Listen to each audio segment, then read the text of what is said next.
Meghan Markle used to be the main character in every room she walked into. Now she's the punchline somewhere between the royal wedding and her latest lifestyle product launch. The glow-dim people aren't just rolling their eyes, they're changing the channel. And if there's one person who's not holding back about that shift, it's Candace Owens. When Candace went after Meghan, it wasn't with soft jabs or polite critique.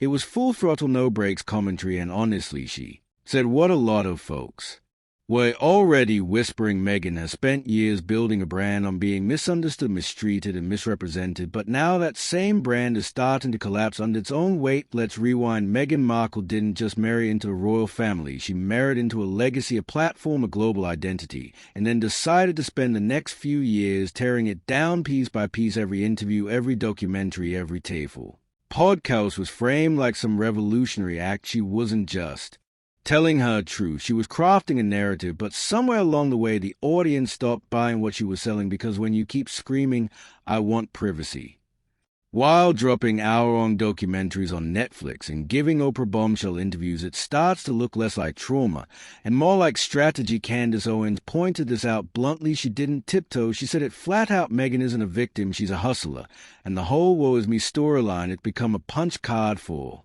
cashing in that $88 million Netflix deal, that Spotify partnership that flopped harder than a lead balloon. According to critics like Candace, it was never about storytelling, it was about monetizing pity. Think about it, they signed multi-million-dollar deals and delivered one podcast, that's it, and even that felt more like a half-hearted voicemail than an actual show. Critics dragged it for being over-polished and hollow, curated snooze fest that claimed to celebrate authenticity but sounded like it was run through 5 PR filters first, and then came the Netflix docu-series hyped as revealing explosive, game-changing. But what did we actually get? Avocado toast in slow-motion black and white B-roll of Meghan gazing out windows, emotional piano music over her describing how hard it is to be famous. Not exactly groundbreaking. Candace didn't just critique the content, she dragged the entire foundation it was built on. She called out the inconsistencies, the contradictions, the moments where Meghan claimed to be silenced but somehow always had the final say. But it wasn't just Owens taking shots. A senior Spotify exec reportedly called Meghan and Harry grifters, not artists, not visionaries, grifters. That's not some anonymous troll on Twitter, that's someone who signed their checks. And look, it's not hard to see where that frustration is coming from. These are people who traded palaces of podcasts and thought the public would follow them without question, but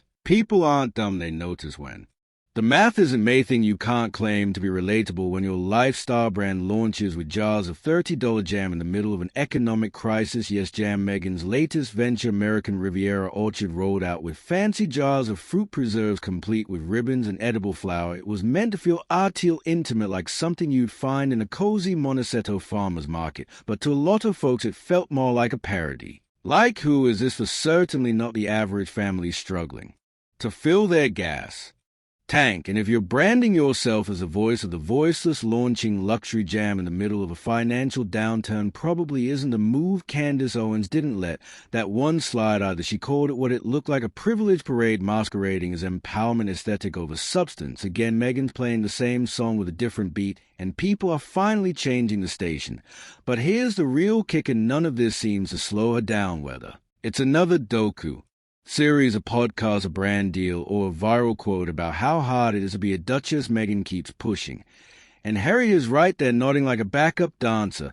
That dynamic hasn't gone unnoticed either. Critics say Harry, once a fun-loving royal rebel, now looks like a guy who's permanently stuck in a meeting he didn't want to join. Gone are the playful interviews, a cheeky charm now is a +1 to Meghan's every venture, a human press release for a brand built on self-pity. And sure, everyone's got the right to tell their story, but at what point does it stop being storytelling and start becoming performance? That's a question more and more people are asking, because here's the truth: authenticity isn't something you can manufacture. You either have it or you don't. And when every appearance, every sound bite, every tear feels choreographed, people notice, the audience tunes out. Candace Owens might have been the loudest voice in the room, but she's far from the only one. The public mood is shifting. The sympathy that once surrounded Meghan and Harry is evaporating, not because people don't care, but because they are tired of feeling manipulated. And if that's the case, it's not just Meghan's public image that's in trouble, it's the whole empire she's been trying to build, one avocado toast at a time. The rise of Meghan Markle wasn't accidental.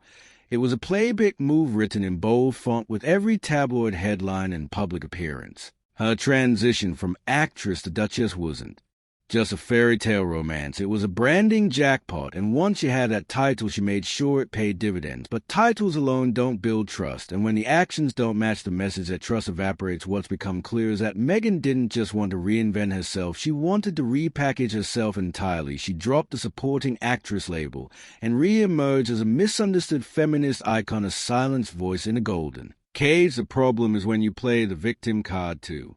Often people start flipping the table. Take the infamous Oprah interview that was supposed to be the big reset, a raw, revealing sit-down that stripped everything down to the truth.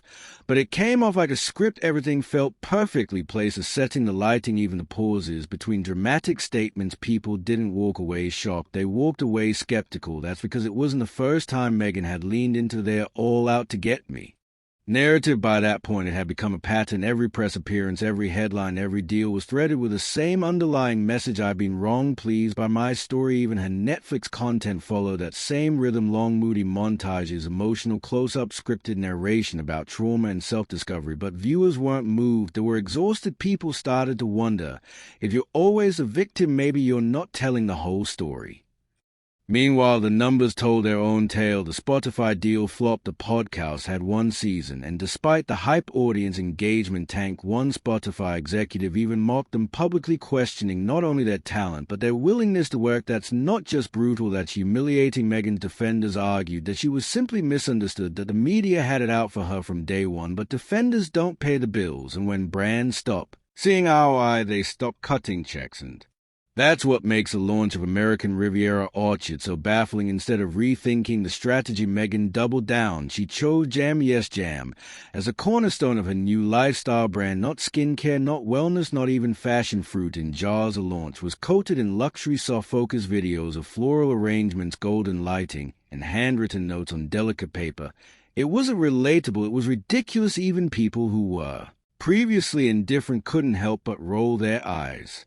Because when regular folks are budgeting every penny and struggling through layoffs, seeing someone promote artisanal jam as a self-care revolution just feels tone-deaf. The optics were terrible. Meghan didn't look like a visionary entrepreneur. She looked like someone playing rich girl cosplay, and critics had a field day. Memes exploded, Twitter lit up, and late-night hosts didn't hold back. The thing is, there's nothing wrong with launching a product, but when your entire brand is built on being just like us, a victim of fame, misunderstood, mistreated, you better read the room before asking people to spend $20 on jam. Candace Owens zeroed in on that disconnect. She didn't just call it out, she dismantled it. In her view, Meghan's story isn't one of survival.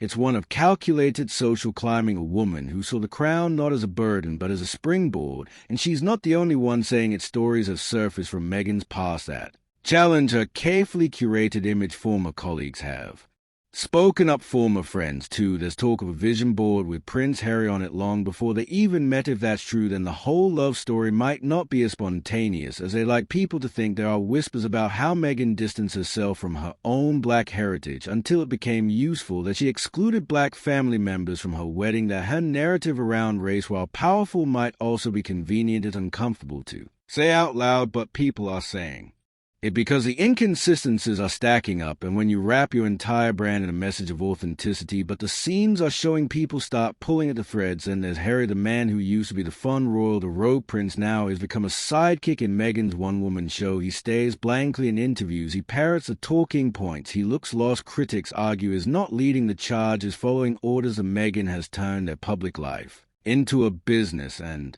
Harry into the product. The memoir, the interviews, the documentaries, all filtered through her lens of voice, and the audience there is starting to see it. The charm is fading, the applause is quieter, the narrative isn't hitting the same. Because no matter how many times you rebrand, if it's built on half-truths, it's eventually going to fall apart. Meghan's story isn't unique anymore. What once felt like a groundbreaking rebellion against the royal establishment now just feels like another celebrity brand trying to stay relevant. From the moment she left Buckingham Palace to California sunshine, the message has been the same: I'm free, I'm empowered, and I have something important to say. But after years of polished content and self-congratulatory press cycles, the world is asking, okay, but what exactly are you saying? American Riviera Orchard was supposed to be Meghan's big comeback, her lifestyle empire, her Martha Stewart moment. But instead of wowing the public, it turned into a meme. It wasn't that people hated the idea of jam. It was a symbolism of an expensive fruit spread with floral branding and handwritten tags in the middle of a recession. It screamed disconnect. While Meghan sold jars of preserves, people were preserving their paychecks, and no amount of soft piano music and vintage aesthetics could cover that up. It was the most literal version of eating the rich anyone had seen in a while. Behind all the optics and PR, the core issue remains simple. The story is tired. The royal drama, the victim narrative, the curated vulnerability. It's been rinsed and repeated to the point of parody. What started as bold became predictable, and what was once viewed as authentic now feels like strategy. Then came Candace Owens, loud, unapologetic, and unwilling to let Meghan's narrative go unchecked. She didn't just offer criticism, she lit it up and handed the ashes to the internet. Her takedown didn't pull punches. She framed Meghan's rise as a masterclass in manipulation. According to Candace, Meghan didn't stumble into the spotlight. She hunted it. She built her identity around proximity to power, weaponized her race when it was convenient, and leaned into victimhood because it paid well, whether you agree or not. It's a perspective that resonated. People are tired of celebrities who cry oppression from marble countertops. And Meghan, despite her claims of being misunderstood, keeps handing her critics more ammunition. There are too many contradictions, too many moments where the message doesn't match the lifestyle. The idea that she's just like us doesn't work when she's pitching luxury jam while living in a Montecito mansion.